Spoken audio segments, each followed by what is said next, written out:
Hey there everyone, this is Zach here. So last time, we explored the world record progression of Toad's Factory as it began its journey down the 152 territory.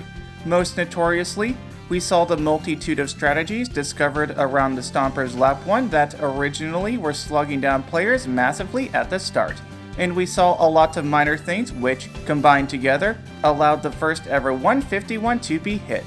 We also watched several new players rise up on the world record scene, most notably the reigning champion of Toad's Factory at the time, Brendan. So what's going to happen to Toad's Factory as the track draws further down the 151 rabbit hole? Will Brendan keep his throne, or will someone usurp him? Just like the previous two parts, you'll see a mixture of footage that I recorded myself as well as stuff from YouTube.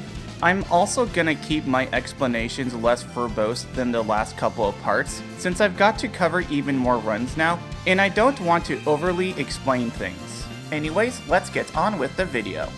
Now, as monumental as Brendan's time was, it unfortunately didn't last for long. Actually, not even a day. So, literally right after Brendan got his sub, Chrono also got it as well, improving Brendan's record by 6 milliseconds. Absolutely insane that on the same day, the two best players of Toad's Factory achieved the 151 goal just hours apart. Now with Chrono's run, they did go for the slower Stomper strat at the start. However, since this run was set the same day as Brendan, it makes sense that they didn't go for it as they probably weren't aware that it was a thing yet. As for the rest of the run, there's not much else to comment about between this and Brendan's sub. Chrono made some mistakes like missing the slip laps 1 and 2, but also did a lot of things correctly like getting the chain on the first lap. Still though, just the fact they both got the sub like that at basically the same time. And you know what's even crazier? On that same day, Brendan improved his run even further, skipping a 0.8 entirely and getting a time of 151.715. So not only was the first ever 151 set, but the world record dropped down to a low 0.7 just right afterwards. So congratulations to Chrono and Brendan on their amazing runs. Now for Chrono, this is where their world record chapter on Toad's Factory ends. It's always awesome seeing such an intense world record battle going on. Both of them were working as hard as they could to grind down the track as much as possible. While Chrono did not set any more records on Toad's Factory, they did set more on Coconut Mall, Ghost Valley 2, and Bowser's Castle. And they already had set world records on other tracks such as Rainbow Road. The fact they were able to pick up so many tracks shows how truly talented they were at the game. However, with the end of one story comes another. 2.5 months later, on May 10th, another player named Kraken took the crown from Brendan. Now I have a bit of a treat for you all. Since a lot more of the data exists for later runs, I can actually record them more consistently without having to jump between going from an old YouTube video to an HD recording. Thus, what I'm going to do, if possible, is to record both the previous world record and the current one that I'm explaining. That way, I can show y'all a comparison of what has happened between both runs. So, unsurprisingly, we have yet again another Stomper strategy. Yeah, they don't seem to go away. So, what Kraken did is he immediately drifted left after the second Stomper, and then immediately turned to the right. By doing this, you get onto the conveyor belt sooner and leave it closer to the turn ahead. They also did the first Stomper dodge better too, allowing Kraken to off-screen Brendan by the first ramp. Afterwards, Brendan regained the lead by getting a chain, then Kraken catches up on the crates lap 2, gets a good shortcut as well, and because they were fast enough now, take this boost panel up to the last ramp. Before, players would have to swerve all the way to the right to get to this boost panel instead, because this tractor right here would be in the way. But since Kraken was at good enough of a pace, they could go for the left one instead, saving time. You also see that Kraken jumps onto the boost panel. This is because when you transition from the mud to the dirt, you can bounce sometimes and skip over some of the panel. And from there, Kraken maintains the lead to the finish line. But because this was obviously Brendan's factory, 5 days later, Brendan took his factory back with a 5-6-6. Brendan drove the Stomper section much better this time, using the faster ending strat as well. He also got the chain on the first straight, and took the pawn shortcut much better than Kraken did, getting a lap 1 so fast that by the time he finished it, Brendan was ahead of Kraken by over 1/4 of a second, and he started the beginning of the next lap pretty strong, getting a chain on the conveyor belt as well, though unfortunately, Brendan got a drop on the crate section and a weak shortcut lap 2, nearly losing the massive lead he had before. But Brendan was able to keep lap 3 together enough to take his big bad factory back. With it back under his claim, Brendan could relax for a bit once more. His 566 lasted for over 3 months, which up to this point was the longest a Toad's factory record has ever lasted. I cannot stress how goated he was at this track. He had plenty of rivals along the way, but no matter what, Brendan was always there, rearing himself as a dominating force, with no one daring to stand in his way. What could have possibly occurred to improve this time? Well, on August 30th, 2009, Brendan once again improved his time to a 151.480. What's interesting is he went back to the old Stomper strat of going to the right of the first Stomper, which we can see cost him a lot of time. He also didn't get this chain wheelie, and for most of the rest of the lap, he's very far behind his previous record, so why would he continue such a slow run? Well, this is why. So what wizardry is this, you may ask? This, folks, is a fan favorite strat in the community, the Toad's Factory low trick. By hopping just before the ramp without a wheelie, you can consistently get early air off this panel, and combined with a trick, reduce the time you spend in the air by a lot. Now if you want to know more on why this low trick works, I actually made a whole video on it if you want to check it out, link will be in the description. This is why Brendan was able to keep his run going even after a terrible lap 1. He went from being incredibly far behind his run to almost being ahead of it again. And just to further show how powerful this low trick is, we see that on lap 2, Brendan is just a bit ahead of his run, gets the low, gets a horrible bounce when he lands, and even after that major mistake, still have his previous record off-screened. And from there, Brendan continues to finish his run, opting not to use the low trick on lap 3 as well, sticking with the wheelie strat like before. This low trick is a huge impact on the track, being used even up to this very day.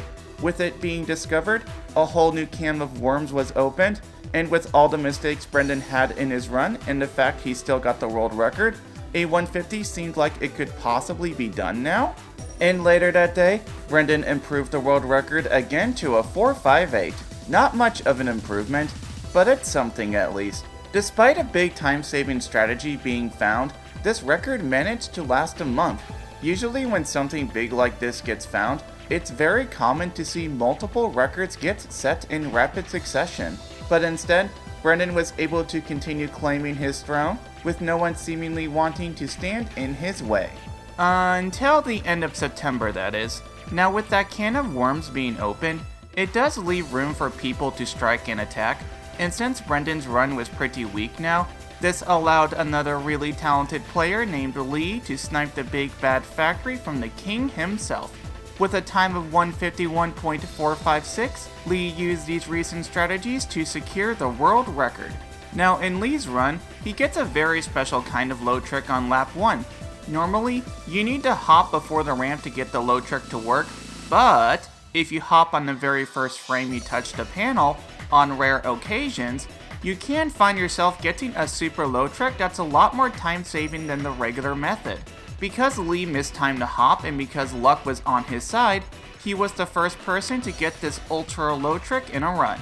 If you want more information on how this particular low trick works, I made a video on it as well. The link to this one will be in the description. Now Lee, you just violated the #1 rule of Brendan's factory. Don't take Brendan's factory. So since he committed this heinous crime, 2 days later, Brendan threw Lee into the slammer and took back his legally owned property. Not much else to say. Brendan continued to eliminate mistakes while Lee was forever forbidden from setting another world record on this track as punishment. 1 month later, there was another person who wanted to risk their freedom in society, and that is none other than Chaos, who decided to snide at Brendan by swapping to 6 and 3 in his run. Now, Chaos was someone who truly was special at the game. Throughout his career, Chaos had a habit of picking up tracks and getting world records on them very quickly, such as Grumble Volcano, Dry Ruins, DK Mountain, and several others. So it's no surprise that he was able to get a world record here as well. He was someone who could pick up any track, and no matter what, become a master at it. In this run, he actually failed the low trick lap 1, and that's because he hopped too late to where the low trick wasn't possible anymore. However, what he did do though was add the low trick to lap 3. Now, while this low trick is very useful on the previous laps, it isn't that much better when crossing the finish line. The trick boost from it carries into laps 2 and 3, which is what lets it be much faster on earlier laps. However, at the end of lap 3, the full trick boost hasn't come out. In this comparison here, we can see that all this extra airtime garnered through tricking really slows down Funky Kong compared to just wheeling off the side of the ramp. The only reason this low trick saves time on lap 3 is because enough of the trick boost can come out before crossing the finish line. So who would be next to take the record back? Well, obviously Brendan. After almost 2 months? Brendan, are you okay? 3 days later, on December 20th, Brendan improved his time again to a 2:57. This time, because he was behind his previous run, he went for the low trick lap 3, got it, and secured the world record. Now, unfortunately, I have bad news for everyone. Not everyone can be king forever, as this right here is the end of Brendan's journey. For over a year, he grinded out this track so much, being the biggest reason thus far why the world record got pushed down as far as it did. From his first ever world record, he brought in so much to the track. From various stomper strategies to bringing in the low trick, Brendan truly was the master of Toad's Factory. This was the last world record Brendan would set on the track, and this would also be the last world record he set in Mario Kart Wii. On February 15th, 2010, another player named Jazz would take over Brendan's factory. With how optimized the record was, a major issue was arising. If you look, on the conveyor lap 3, Jazz dropped his wheelie before the second stomper. This stomper wasn't an issue before as players weren't fast enough yet, but because he was scared he was about to hit it, Jazz cancelled his wheelie so the bike would be lowered. The sub was getting closer now, only a fifth of a second off, but because of this stomper, the track was about to be at a big pace lock if anyone was too fast. Later on in June of that year, Vayu re-enters the Toad's Factory scene, getting a 176. Now, Vayu didn't get pace locked by the stomper since he was a bit behind Jazz, and mainly got the record back because of a better lap 3. A couple weeks later, on June 17th, Chaos would get the world record back as well with a 151.168. Yet again, we have another stomper strategy, lap 1. What Chaos does is do something called a spin drift around the stompers to hug them better and get onto the conveyor belt in both spots sooner. Going into lap 3, he was almost 0.1 ahead of Vayu, but because of this, he was going to get blocked by the stomper if he was any faster, so Chaos had to lose time on purpose to avoid it. And for the next 6 months, this is where the record stood. The track was just at a huge pace lock to where a 150 would either require an insane lap 3 or having to avoid the stompers on the final lap. It was very demotivating knowing this, so the record kinda just sat there for a while. Eventually though, Chaos came back to the track getting a 151.141, this time bringing in a new shroom strategy.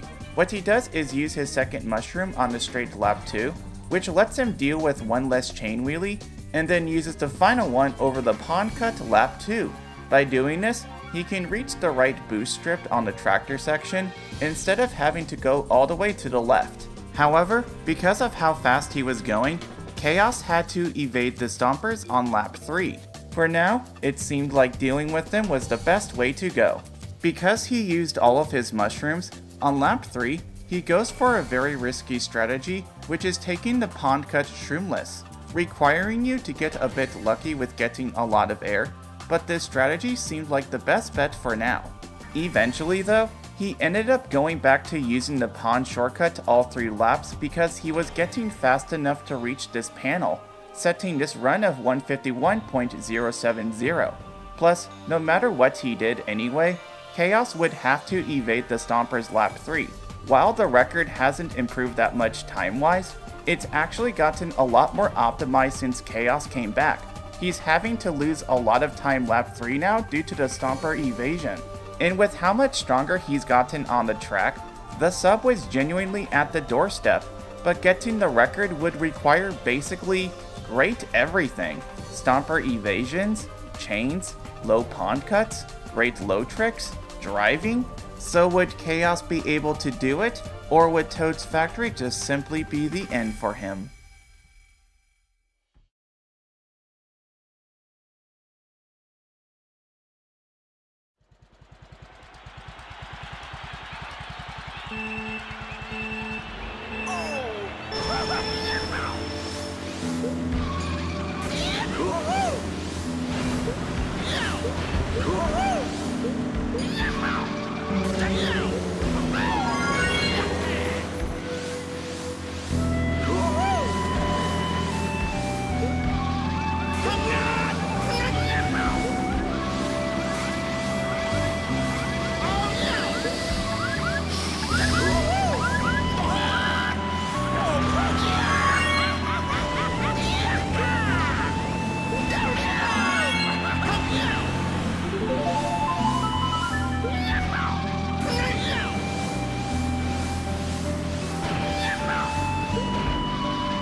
If you enjoyed watching this part, please give it a like and subscribe to this channel if you haven't already. I also have links to my Twitter and Twitch in the description if you want to follow me there.